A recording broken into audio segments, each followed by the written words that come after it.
اعوذ باللہ من الشیطان الرجیم بسم اللہ الرحمن الرحیم وبہ نستعین وہو خیر ناصر ومعین اللہم صلی علی محمد وعلی خاتمہ ہے فی دلالت الاقتضاء والتنبیہ والاشارہ کہ انشاءاللہ آج اقتضاء کی بحث کو مکمل کریں گے۔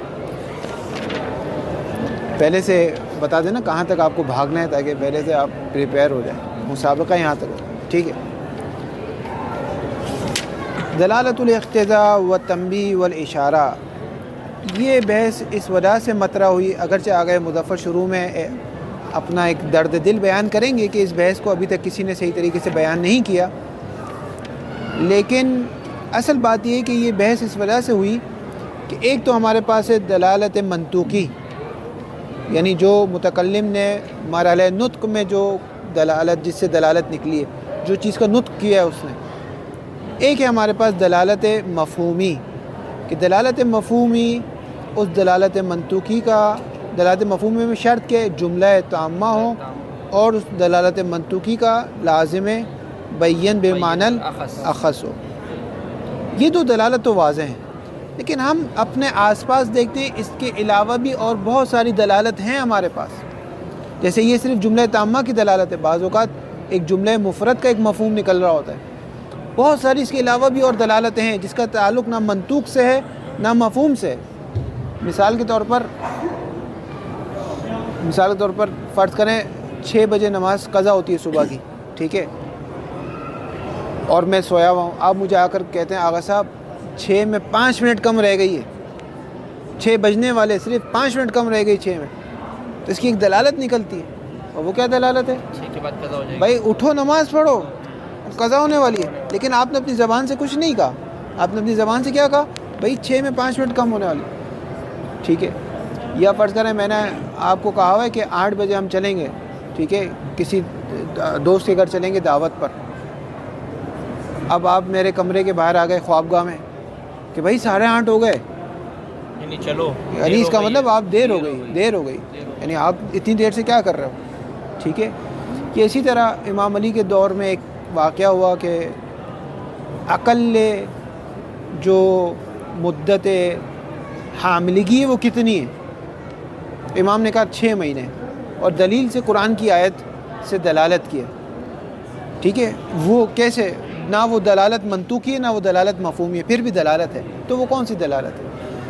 یہ اسی طرح آپ دیکھتے ہیں شریعت میں ہے لا صلاۃ لجار المسجد الا فی المسجد، کہ جو نماز کا پڑوسی ہے اس کی نماز نہیں ہوگی مگر یہ کہ خود، جو مسجد کا پڑوسی ہے اس کی نماز نہیں ہوگی مگر یہ کہ خود مسجد میں۔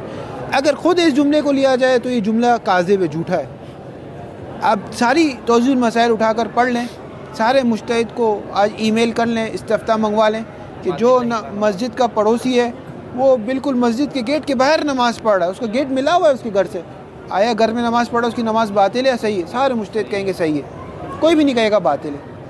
بس یہ اس جملے کا کیا کریں گے؟ لا صلاۃ لجار المسجد الا فی المسجد، کہ کوئی نماز نہیں ہے پڑوسی، یا ساری نماز باطل ہے اس کی، کوئی بھی نہیں کہتا باطل۔ بس یہاں جو کامل نہیں، یہ کامل کا کہاں، یہ کامل کی دلالت نکلی ہے نا یہاں سے۔ بس یہ جملہ ایک کمال، ایک کامل اور کمال پر دلالت کر رہا ہے، لیکن یہ جو دلالت کمال پر نہ دلالت منطوقی ہے نہ دلالت مفہومی۔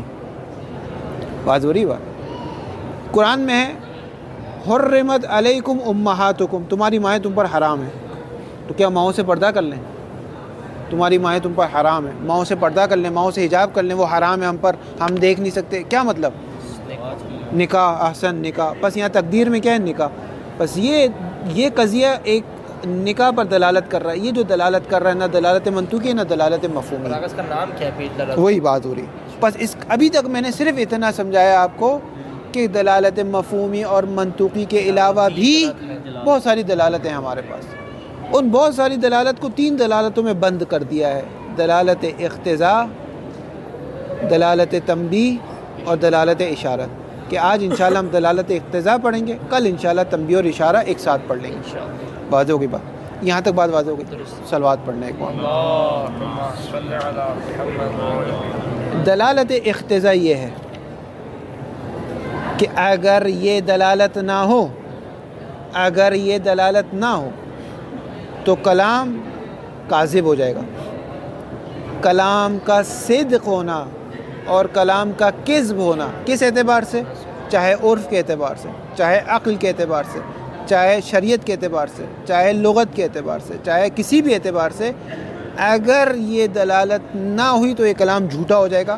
یہ وہ دلالت ہے کہ کلام کا صدق اور کذب اس پر ڈیپینڈ کرتا ہے، منحصر ہے. ایک بات. دوسری بات، متکلم نے اس کا ارادہ بھی کیا ہے. دو بات. اگر ابھی سے سمجھنا ہے تو یوں سمجھ لیں، دلالت اقتضاء، تنبیہ اور اشارہ صرف ایک لائن میں بیان کروں گا، اس کے بعد آگے بڑھ جاؤں گا. دلالت اقتضاء وہ ہوتی کہ جس کا متکلم نے ارادہ بھی کیا ہے اور کلام کا صدق اور کذب بھی اس پر منحصر ہوتا ہے. دلالت تنبیہ وہ ہوتی ہے کہ متکلم نے ارادہ کیا ہے لیکن صدق اور کذب منحصر نہیں ہوتا. دلالت اشارہ وہ ہے متکلم نے ارادہ بھی نہیں کیا اور صدق اور کذب بھی اس پر منحصر نہیں ہے. تمام شد. یہ تینوں دلالت تمام شد. اب آئیں اس کی وضاحت میں کہ دلالت اقتضاء وہ ہے کہ متکلم نے اس کا ارادہ بھی کیا ہے. جیسے لا صلاۃ لجار المسجد الا فی المسجد، کہ اب یہ پیغمبر کی حدیث ہے. بس پیغمبر جب یہ فرما رہے ہیں لا صلاۃ لجار المسجد الا فی المسجد، جو مسجد کا ہمسایہ ہے، جو مسجد کا پڑوسی ہے، اس کی نماز نہیں ہے مگر یہ کہ مسجد میں، تو پیغمبر اس سے ایک دلالت لے رہے نا کہ لا صلاۃ کاملتین یا کاملتون، ایک کامل نماز نہیں. بس اس کامل کا پیغمبر نے ارادہ کیا ہے. اور اگر اس دلالت کو نہ مانیں گے تو یہ کلام کیا ہو جائے گا؟ کاذب ہو جائے گا. لیکن اس کا کذب کیا ہے؟ کذب شرعاً کذب ہے. شرعاً یہ کلام کیا ہو جائے گا؟ کاذب ہو جائے گا. اس کا صدق اور کذب ڈیپینڈ ہے، منحصر ہے کہ آپ اس کو مانیں. اگر نہیں مانیں گے تو کلام کاذب، مانیں گے تو صدق ہو جائے گا، نہیں مانیں گے تو کذب ہو جائے گا. ٹھیک ہے. یہ اسی طرح ایک اور مثال جو انہوں نے دی ہے، وَاسْأَلِ الْقَرْيَةَ. وَاسْأَلِ الْقَرْيَةَ، قرآن میں قریے سے سوال کرو. اب قریہ تو جواب نہیں دیتا، قریہ تو ہاں یعنی کیا؟ اہل القریہ. بس جو متکلم ہے اس نے اس اہل کا ارادہ بھی کیا ہے، اور اگر یہ نہ ہو تو کلام کاذب ہو جائے گا. کس کے نزدیک کاذب ہو جائے گا؟ عقلاً. عقل کہتی ہے کہ قریہ سے تو سوال نہیں ہوگا، قریہ تو مکلف نہیں کہ وہ آپ کو جواب دے، قریہ نے تو کوئی غلط کام نہیں کیا ہے، اہل قریہ نے غلط کام کیا. واضح ہو گئی دلالت اقتضاء؟ واضح. بس تمام شد. واضح ہو گئی تمام شد. عبارت دے تمہید یجری کثیرا علی لسان الفقہاء والاصولین، بہت زیادہ جاری ہوا ہے لسان فقہاء اور اصولین کی زبان پر، بہت زیادہ جاری ہوا ہے. کیا جاری ہوا ہے؟ یجری کا فاعل آ رہا ہے. ذکر و دلالت الاقتضاء والتنبیہ والاشارہ، یہ تین دلالت ذکر ہوئی ہے. وَلَمْ تُشْرَعْ هَذِهِ الدَّلَالَاتُ فِي أَكْثَرِ الْكُتُبِ الْأُصُولِيَّةِ الْمُتَعَارِفَةِ، اس حالت میں کہ درد دل کر رہے ہیں کہ شرح نہیں ہوئی ان دلالات کی. حاضر دلالت الف لام ذکری، ان دلالات کی شرح نہیں ہوئی. کس میں؟ اکثر کتب اصولی جو متعارف ہے، جو عرف میں رائج ہے، حوزے میں رائج ہے، اس میں شرح نہیں ہوئی.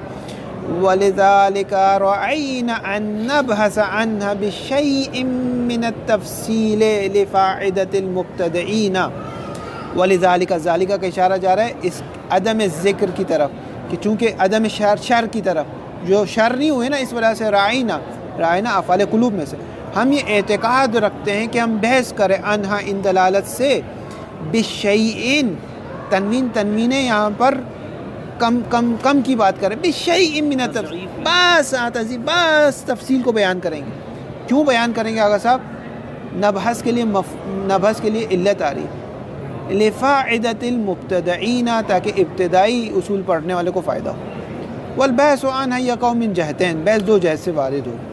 الاولی فی مواقع هذه الدلالات الثلاث، پہلے ان تین دلالات کے مواقع سے مراد آیا یہ مفہومی ہے یا منطوقی ہے، کوئی نئی چیز ہے، بعد میں بیان کریں گے کوئی نئی چیز ہے. وَأَنَّا مِنْ أَيِّ أَقْسَامِ دلالات، یہ دلالت میں سے کس قسم میں جا کر بیٹھتی ہے، کس ڈرا میں جا کر جاتی ہے. ٹھیک ہے، کس کے ساتھ ملاق ہوتی ہے؟ آیا دلالت منطوقیہ کے اندر جاتی ہے، دلالت مفہومیہ کے اندر جاتی ہے، یا نہ اس کا کوئی تیسرا رستہ ہے. وثانیہ تو فی حجتھا، دوسری بحث اس کی حجت میں کریں گے. حجت میں اقتضاء اور تنبیہ کو حجت مانیں گے، اشارت کو حجت نہیں مانیں گے. الجہت الاولی مواقع دلالات الثلاث، ان تین کے مواقع کیا؟ فقد تقدم ان المفہوم هو مدلول الجملة الترکیبیة اللازمة للمنطوق مفعول مطلق نوعی لزوما بینا بالمعنى الاخص. یہ بات گزر گئی کہ مفہوم کیا ہوتا ہے. مفہوم کی تعریف یہ ہے، ہوا سے مفہوم کی تعریف کر رہے ہیں. مفہوم مدلول الجملہ، مدلول یعنی معنی جس پر دلالت کیا جائے، یعنی الذی یدل، ہوا مدلول الجملہ یعنی معنی جملہ، جملے ترکیبیہ. پس کبھی بھی مفرد کے مفہوم کو اصول میں مفہوم نہیں کہا جاتا، اصولی مفہوم کو جملہ ہونا ضروری ہے. ایک جملہ ترکیبیہ ہے یعنی جملہ تامہ ہے، کہ جملہ ترکیبیہ لازم ہے. کس کا لازم ہے؟ منطوق کا. کون سا لازم ہے؟ لازم تو بہت سارے ہیں. لازم ہے بیّن ہے، غیر بیّن ہے، بیّن بالمعنی الاخص ہے، بیّن بمعنی الاعم ہے. کہہ رہے لزوما بیّنا بمعنی الاخص. وَيُقَابِلُهُ، اور اس مفہوم کے مقابل میں کیا آگا صاحب؟ المنطوق الذی، وہ منطوق ہے، وَمَدْلُولُ ذات اللفظ، کہ خود لفظ جس کا دلالت کرتے ہیں. آپ کہتے ہیں زید اسد، خود زید اسد. ان جاء زید فاکرموا، خود ان جاء زید فاکرموا جس پر دلالت کرتا ہے. بالدلالۃ المطابقیت، یعنی بغیر کسی واسطے پر جس پر دلالت ہوتی ہے، دلالت مطابقی. ولیکن یبقى هناك من المدلولات، یبقى کا فاعل ہے، ولیکن یبقى هناك من المدلولات ما، ایک چیز باقی رہ گئی مدلولات میں سے، ما، وہ مدلول باقی رہ گیا. لا يدخل فی المفہوم ولا فی المنطوق اصطلاحا، جو نہ منطوق میں داخل ہے نہ مفہوم اصطلاحی میں داخل ہے. کما اذا دل الکلام بالدلالۃ الالتزامیۃ، کس پر؟ علی لفظ مفرد او معنی مفرد لیس مذکورا فی المنطوق صریحا، او اذا دل الکلام علی مفاد جملۃ لازمۃ للمنطوق. کما، جیسا کہ اذا دل الکلام، اذا بتا رہے ہیں کہ وہ چیز جو نہ مفہوم میں داخل ہے نہ منطوق میں داخل ہے. کما اذا دل الکلام، جیسا کہ کلام دلالت کرے، کس کے ذریعے سے؟ دلالت التزامیہ. علی لفظ مفرد، ایک لفظ مفرد پر دلالت کرے. مفہومی اصطلاح جو اصول کی ہے وہ ہمیشہ جملہ ہونا چاہیے. اگر لفظ پہ ہو تو اس کو مفہوم نہیں کریں گے، لیکن لفظ کی بھی ایک دلالت ہوتی ہے. مثال کے طور پہ مولا آپ سے کہتے ہیں کہ چائے لے آؤ، اس کا مطلب کند بھی لے آؤ، ایک دلالت ہے لفظ چائے کی. یا انک پین دے دو، اس کے ساتھ اس کی انک دے دو، وہ صحیح جو آپ منطق میں پڑھتے ہیں. او بمعنی مفردن، معنی مفرد پر، کہ وہ معنی مفرد لیس مذکورا فی المنطوق صریحا، کہ وہ ایک معنی مفرد پر دلالت کر رہی ہے، لیکن وہ معنی مفرد، جیسا کہ ہماری مثال میں لا صلاۃ کاملۃ، یہ لا صلاۃ لجار المسجد الا فی المسجد ایک معنی مفرد کاملہ پر دلالت کر رہی. حرمت علیکم امہاتکم ایک معنی نکاح پر دلالت کر رہی. واسأل القریہ ایک معنی اہل پر دلالت کر رہی. ایک معنی مفرد پر دلالت کر رہی، لیکن وہ معنی مفرد لیس مذکورا فی المنطوق صریحا، صراحت سے منطوق میں ذکر نہیں ہوا. یا او اذا دل الکلام علی مفاد جملۃ، یا کلام دلالت کرے ایک جملے کے معنی پر کہ وہ جملہ لازم ہے، لیکن وہ لازم بالمعنی الاخذ نہیں ہے، یا بمعنی عام ہے، یا لازم غیر بیان ہے. یا کلام دلالت کرے کس پر؟ ایک جملے پر، نہ کہ مفرد پر. جملے پہ دلالت کرے گا تو مفہوم ہو سکتا ہے، لیکن کہہ رہے ہیں وہ لازمہ کون سا ہو، آگا نہیں کہہ رہے، لیکن بات سے نکل رہا ہے وہ لازمہ کون سا ہونا چاہیے؟ غیر بالمعنی الاخص ہونا چاہیے. اگر بالمعنی الاخص ہو جائے گا تو مفہوم ہو جائے گا. خود بتا رہے ہیں، مجھے کیا ضرورت ہے میں آپ کے سامنے اتنا مشکوک بن جاؤں یہ بات کر کے. کہہ رہے الا ان اللزوم لیس علی النحو اللزوم البین بالمعنی الاخص، لیکن بیان بالمعنی اخص نہیں ہونا چاہیے. کیوں نہیں ہونا چاہیے آگا صاحب؟ مفہوم ہو جائے گا. بحث ہماری ہے کہ یہ وہ دلالت ہے جو نہ مفہوم ہے نہ منطوق ہے. فإن هذه كلها لا تسمى مفہوما ولا منطوقا، ان میں سے سب کو نہ مفہوم کہا جاتا ہے نہ منطوق کہا جاتا ہے، پھر بھی دلالت ہے. دلالت ہے. پھر دلالت کی کون سی کیٹیگری ہے؟ یہ ایک نئی کیٹیگری ہے دلالت کی، جہاں نہ مفہومی ہے نہ منطوقی ہے. اذن پس نتیجہ کیا نکلا؟ ماذا تسمى هذه الدلالات في هذه المقامات، ان دلالت کا کیا نام رکھیں گے؟ آغا نعینی کا نظریہ، نقولوں سے آغا نعینی کا نظریہ نقولو الانسب ان نسمی مثل هذه الدلالة على وجه العموم، کیا نام رکھیں گے؟ ان نسمی الدلالة السیاقیۃ. آغا نعینی کا نظریہ کہ بہتر یہ کہ نام رکھا جائے اس طرح کی دلالت کو جو نہ منطوق ہے جو نہ مفہوم ہے، على وجه العموم، یعنی عمومی طور پر سب کو ایک ہی اندر سمیٹ لیں. کہتے ہیں نا بھائی، آپ کبھی ایئرپورٹ پہ جائیں تو کہتے ہیں مثال کے طور پہ امریکی یہاں لائن بنائیں اور روسی یہاں لائن بنائیں، باقی جتنے بھی ہو سب اس جگہ ہے. بات ہو رہی ہے؟ بات نہیں. بس یہ آغا نعینی نے کہا ان سب کو ایک ہی میں گھسیڑ دو دلالت سیاقیہ میں، لیکن آغا مظفر اقتضاء، تنبیہ اور اشارہ 3 اس کو کیٹیگری بنائی. کما ربما یجری حاذ التعبیر، کبھی کبھار یہ تعبیر، کون سی تعبیر؟ دلالت سیاقیہ والی تعبیر جاری ہوتی ہے کس میں؟ فی لسان جملۃ من الاساتین، کہ ہمارے بزرگان، اساتین ستون کی جمع ہے، ستون یعنی پلرز، عمود، ہمارے بزرگان کی زبان پر یہ جملہ جاری ہوتا ہے. کیوں جاری ہوتا ہے؟ علت آ رہی ہے تکونا، علت آ رہی ہے یجری کے لیے، لتکون فی مقابل دلالت المفہومیۃ والمنطوقیہ. جب بھی بزرگان درس خارج میں کہتے دلالت سیاقیہ تو ان کی مراد یہ ہوتی ہے کہ نہ یہ مفہوم ہے نہ یہ منطوق ہے، نہ مفہوم اور منطوق ہے، ان دونوں کے مقابل میں. واضح ہوگی بات. والمقصود بہا، اس دلالت سیاقی سے کیا مقصود ہے؟ الحاظہ، اس تسمیہ پر، اس نامگزاری پر، ان سیاق الکلام یدل علی المعنی المفرد او المعنی المرکب او اللفظ المقدر، کہ کلام دلالت کرتا ہے ایک معنی مفرد پر، کہ وہ معنی مفرد نہ منطوق ہے نہ مفہوم، یا ایک معنی مرکب پر، جملے پر، کہ وہ نہ جملہ مفرد ہے نہ منطوق ہے نہ مفہوم ہے، یا ایک لفظ مقدر پر، وَاسْأَلُوا الْقَرْيَةَ وَاسْأَلُوا أَهْلَ الْقَرْيَةِ حُرِّمَتْ عَلَيْكُمْ أُمَّهَاتُكُمْ حُرِّمَتْ عَلَيْكُمْ نِكَاحُ أُمَّهَاتِكُمْ. وَقَسَّمُوهَا، اور اصولین نے تقسیم کی ہے إِلَى الدَّلَالَاتِ الثَّلَاثِ الْمَذْكُورَةِ، 3 دلالت کی طرف، الاقتضاء والتنبیہ والاشارہ. فلنبحث، ہمارے ضروری کہ بحث کریں، انہا واحدتاً واحدتاً ای مترتباً، ہاں مترتب، ایک ایک کر کے بحث کریں. دلالت الاقتضاء وہی ان تکون الدلالت مقصودا للمتکلم، یہ بہت ضروری ہے. یہ دلالت مقصود متکلم، یعنی جب پیغمبر یہ کہہ رہے ہیں لا صلاۃ لجار المسجد الا فی المسجد، تو ان کی بھی مراد یہ کہ لا صلاۃ کاملۃ، وہ بھی یہ کہنا چاہ رہے ہیں. یا رفع عن امتی، یعنی رفع عن امتی ما لا یعلمون، یعنی عقاب ما لا یعلم، ورنہ تو جھوٹ ہو جائے گا. دیکھیں یہ جو قرآن، یہ جو پیغمبر کی آیت ہے، لا ضرر ولا زرار فی الاسلام، اسلام میں ضرر اور زرار نہیں ہے. یا رفع عن امتی، میری امت سے ہٹ چکا ہے کیا؟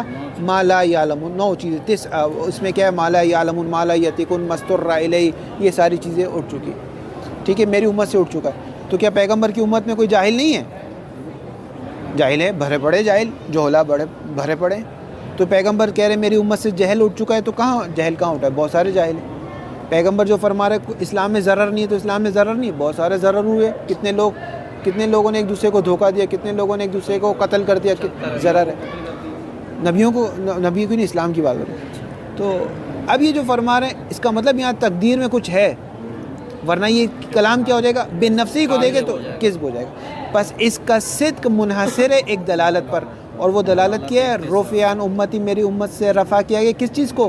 عقاب ما لا یعلمون، مواخذہ ما لا یعلمون، جس چیز کو نہیں جانتے اس کا عقاب حساب نہیں ہوگا.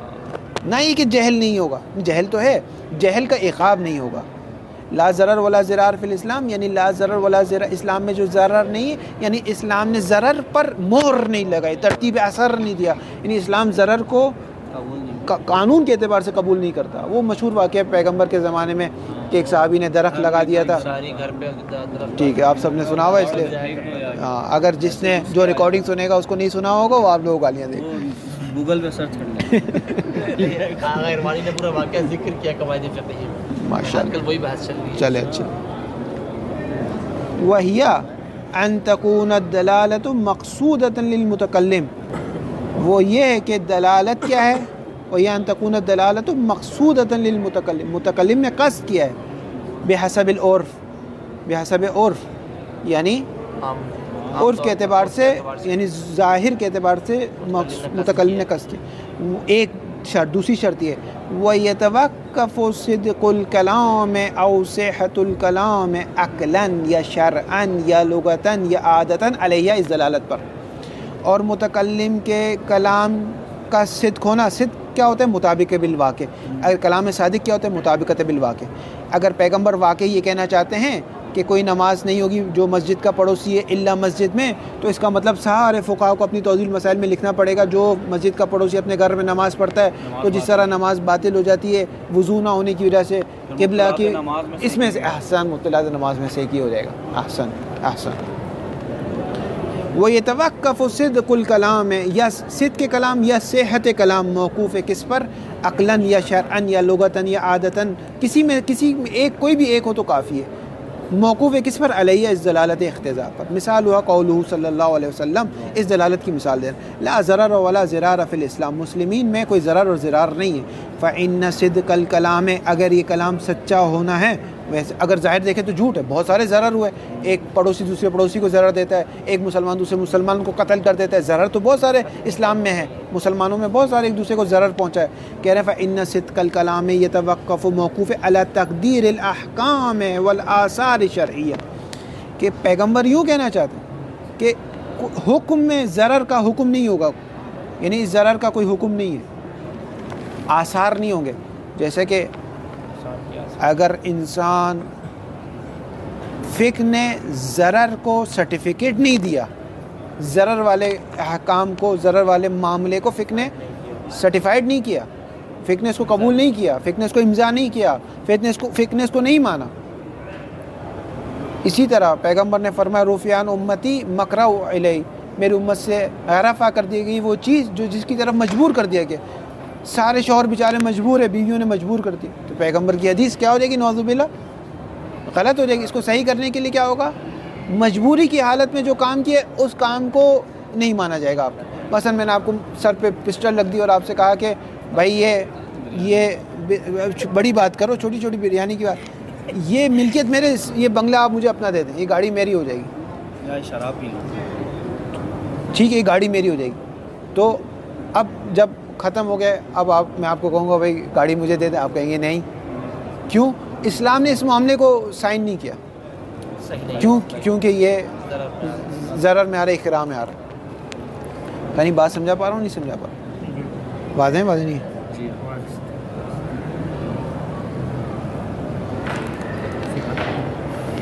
فإن صدق الکلام یتوقف علی تقدیر الاحکام والآثار الشرعیۃ، کیوں موقوف ہے اس پر؟ لتکون الاحکام ہی المنفیۃ حقیقتاً، حقیقت میں یہ منفی نہیں ہوا، ضرر منفی نہیں ہوا، حکم ضرر منفی ہوا ہے.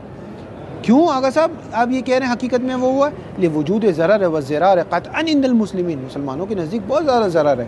فیکون النفی للضرر باعتبار نفی آثارہ الشرعیۃ واحکامہ، پس جو جس ضرر کی نفی کی گئی ہے وہ خود ضرر کی نفی نہیں کی گئی ہے، بلکہ وہ اس اعتبار سے ضرر کی نفی کی گئی کہ اس کے آثار شرعیہ اور احکام.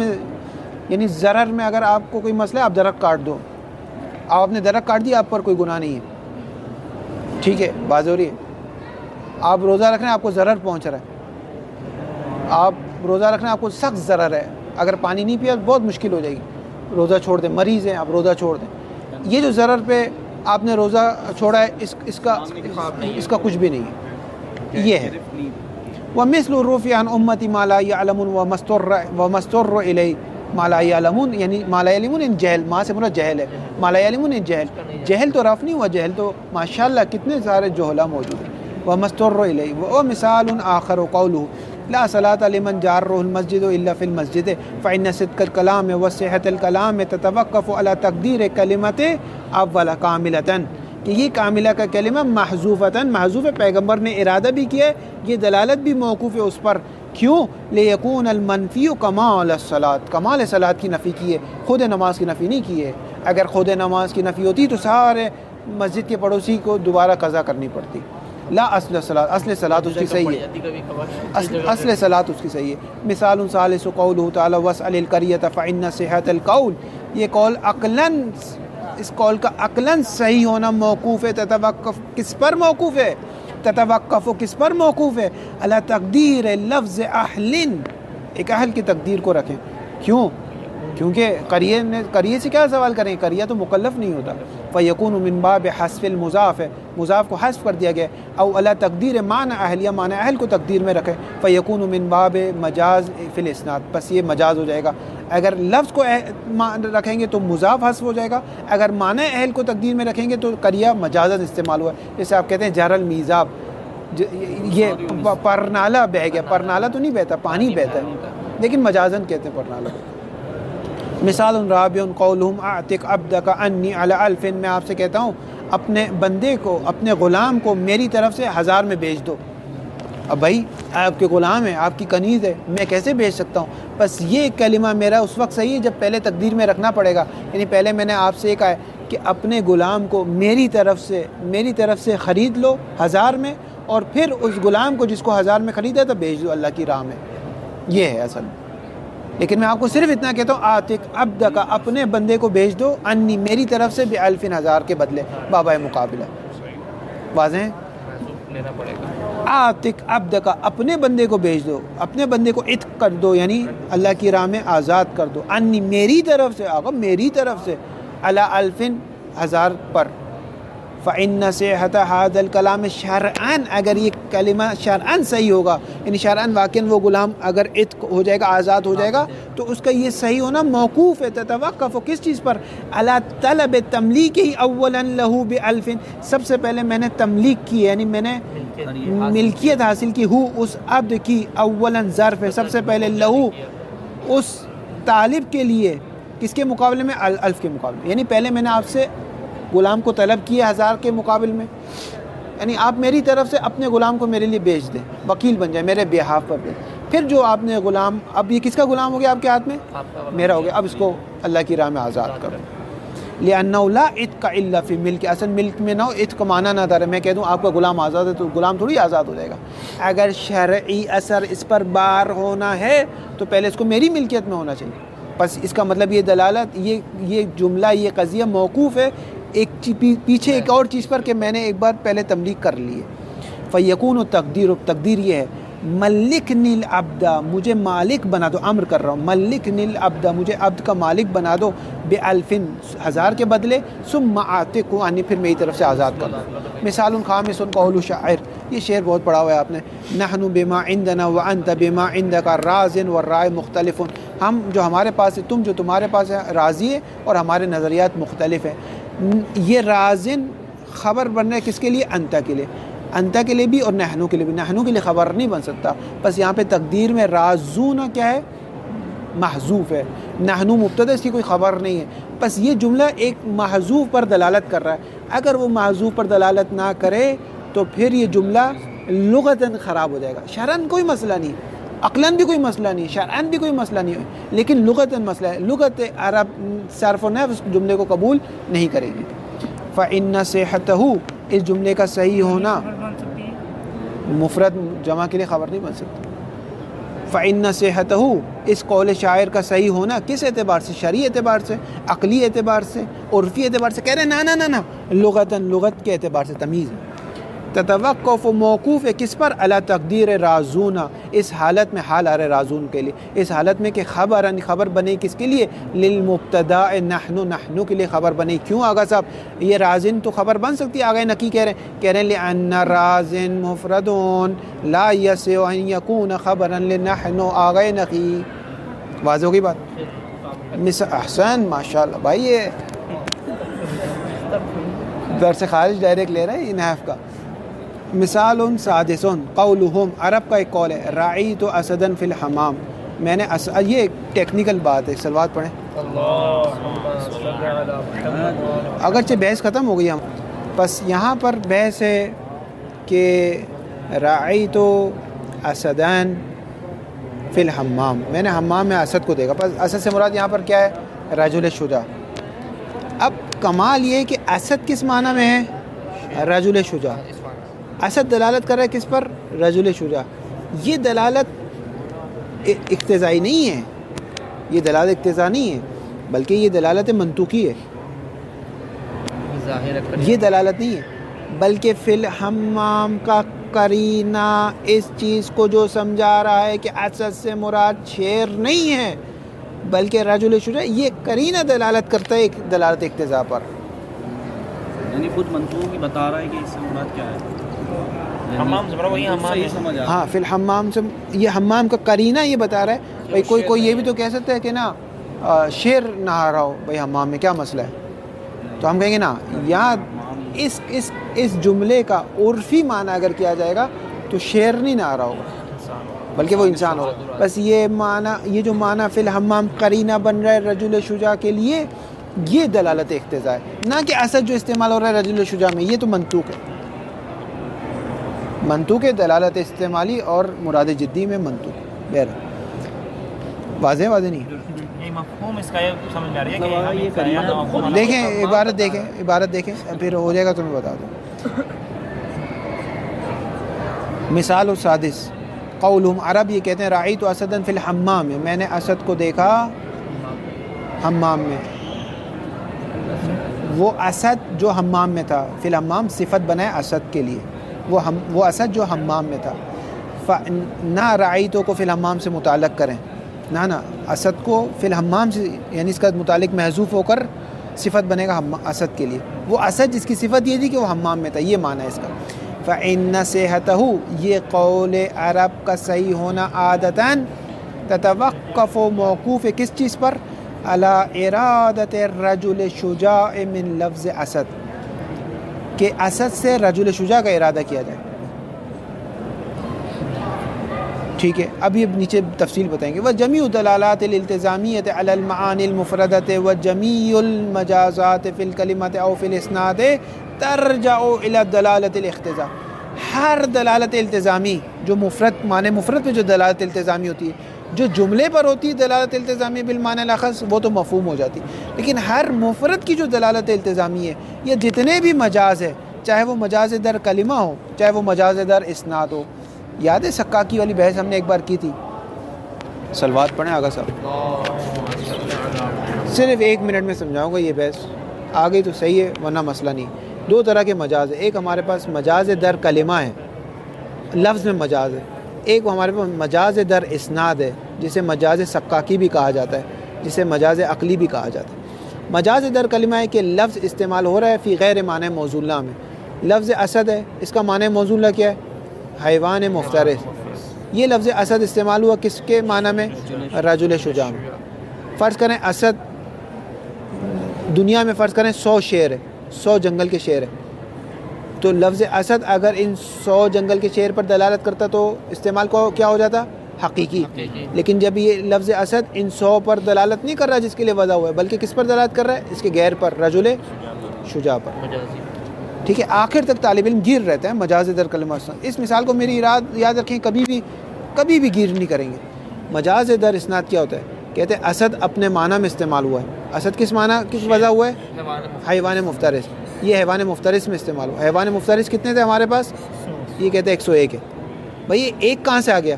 کہہ رہے ہیں مجازن آیا ہے، ادعان آیا. یہ جو رجل شجاع تھا، اس مجاز اسناد نے اس رجل شجاع کو بھی کیا کہہ دیا؟ یہ بھی شعر ہے، یعنی حیوان مفترس ہے. لیکن یہ تو حیوان مفترس نہیں ہے، کہتے ہیں مجازن ہے، ادعان ہے. اس لیے اس کی جو مجاز ہے وہ زمین تا آسمان فرق کرتی ہے اس مجاز سے. اس میں بہت زیادہ مجاز ہے اور بہت زیادہ اس میں گہرائی ہے جو اس میں نہیں ہے. یہ وسیع بھی ہو گیا اگر دیکھا جائے تو کچھ طریقے. اس نے مصداق میں تصرف کیا ہے، اس نے معنی میں کلمے میں تصرف کیا. اس نے کلمے کے معنی میں تصرف نہیں کیا. اسد اپنے معنی میں استعمال ہو رہا ہے، حیوان مفترس. لیکن حیوان مفترس کے مصداق پہلے کتنے تھے؟ 100. اب یہ کہتے ہیں 100 نہیں تھے بلکہ 101 تھے. ایک کہاں سے آ گیا؟ نیا شعر پیدا ہوا، نیا بچہ. کہا نہیں وہ رجل شجاع کا، وہ تو شعر نہیں. کہہ رہے ادعان ہے اور مجازن ہے، میں اسے شعر مانتا ہوں. اس کا جو معنی ہے نا بہت بلیغ ہے، بہت بلیغ ہے. کبھی تصور کیجئے، بات سمجھ میں آئی؟ آغا جعفر سبحانی بھی کہتے ہیں اس میں کہ یہ تحقیق کے مطابق یہی معنی. یہ سکاکی کو مانتے، امام خمینی مانتے، آغا جعفر سبحانی جدید اصولی بھی اس کو مانتے. بات ہو گئی بات. کہہ رہے ہیں کہ چاہے مجاز در اسناد ہو چاہے مجاز در کلمہ ہو، دونوں سب اس کی طرف رجوع کرتے ہیں. یعنی کس کی طرف؟ دلالت اقتضاء کی طرف. فَإِن قَالَ قَائِلٌ، اشکال کرنے والا اشکال کرتا ہے، ان دلالت اللفظ علی معناه المجازی من دلالت المطابقیت. یہ جو لفظ اسد کی دلالت ہے معنی مجازی رجل شجاع میں، یہ تو دلالت بالمطابقت ہے. خود رجل مطابقاً دلالت کر رہا ہے، خود اسد مطابقاً دلالت کر رہا ہے رجل شجاع پر. فَكَيْفَ جَعَلْتُمُ الْمَجَازَ مِن نَوْعِ دَلَالَةِ الْاقْتِضَاء، بس آپ نے کیسے مجاز کو قرار دیا ہے کہ یہ اقتضاء میں سے، جبکہ یہ تو منطوق میں سے، نہ مفہوم میں سے بلکہ منطوق میں سے. کہہ رہے ہیں نقول لہ ھذا صحیح، آپ 100% صحیح کہہ رہے ہیں، لیکن ہماری یہ بحث نہیں ہے. وَمَقْصُودُنَا مُبْتَدَا ہوا خبر، نیچے والی لائن میں. ومقصودنا کس سے ومقصودنا کس سے ومقصودنا من کون الدلالت علی المعنى المجازی من نوع الدلالت الاقتضاء. ہم جو کہہ رہے ہیں جتنے بھی مجاز ہے وہ دلالت اقتضاء میں سے ہے. وہ کیا ہے؟ وہ یہ ہے، ہمارا مقصود یہ ہے وَالدَّلَالَةُ نَفْسِ الْقَرِينَةِ. یہ جو قرینہ نا فی الحمام، یہ دلالت کر رہا ہے، یہ قرینہ المحفوف بها الکلام، کہ کلام گھیرا ہوا ہے چاروں طرف سے، لپٹا ہوا ہے اس دلالت کے ساتھ، اس قرینے کے ساتھ. یہ جو قرینہ کی دلالت ہے کس پر؟ علی ارادۃ المعنى المجازی من اللفظ. یہ قرینہ جو آپ کو بتا رہا ہے کہ یہاں اسد سے مراد جنگل کا شیر نہیں ہے بلکہ رجل شجاع ہے، یہ قرینہ دلالت اقتضاء کی وجہ سے سمجھ میں آیا. ورنہ کوئی آپ پر کہہ سکتا ہے رأیت اسدا فی الحمام، میں نے اسد کو دیکھا جس کی صفت یہ تھی کہ وہ نہا رہا تھا، وہ جنگل کا شیر نہا رہا تھا، اس میں کیا مسئلہ ہے؟ آپ کہیں گے نا دلالت اقتضاء یہاں پر یہ ہے کہ یہاں پر یہ قرینہ بتا رہے کہ اسد سے مراد کیا لیں گے آپ؟ رجل شجاع. لیکن اسد جو رجل شجاع پر دلالت کر رہا ہے یہ بالمطابقت کر رہا ہے. یہ قرینہ جو سبب بن رہا ہے کہ معنی حقیقی مراد نہ لے، یہ دلالت اقتضاء کی وجہ سے. لا دلالت نفس الاسد علیہ، نہ کہ نفس اسد دلالت، نہ دلالت نفس، لا دلالت نفس اللفظ، نفس اللفظ یعنی اسد، لا دلالت نفس اللفظ اسد دلالت نہیں کر رہا علیہ اس معنی پر بے توسط القرینۃ. یہ ہماری بحث نہیں ہے. واضح ہو رہی بات؟ کی وجہ سے قرینے کی وجہ سے. والخلاصۃ ان المناط یعنی ملاک اور معیار کس میں فی دلالت الاقتضاء میں دو معیار شیئان. الاول ان تكون الدلالۃ مقصودا للمتکلم کی قید لگا دے، دلالت مقصود للمتکلم ہے. والثانی ان يكون الكلام لا يصدق او لا يصح بدونها. اس قرینے کو، اس دلالت کو نہیں مانیں گے تو دیکھیے کلام آپ کا صحیح نہیں ہوگا، کاذب ہو جائے گا، یا عرفاً یا شرعاً یا عقلاً یا لغتاً، کسی بھی اعتبار سے. ولا يفرق فيها، اس دلالت اقتضاء میں فرق نہیں کس کے درمیان؟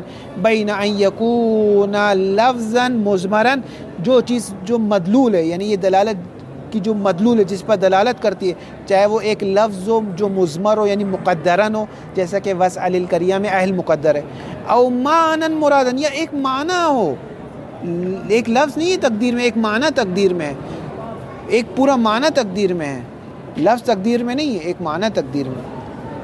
چاہے وہ معنی مفرد ہو چاہے جملہ ہو، اس سے بھی فرق نہیں پڑتا، حقیقت میں ہو یا مجاز ہو، یہ سب کے سب کس میں آ جائیں گے؟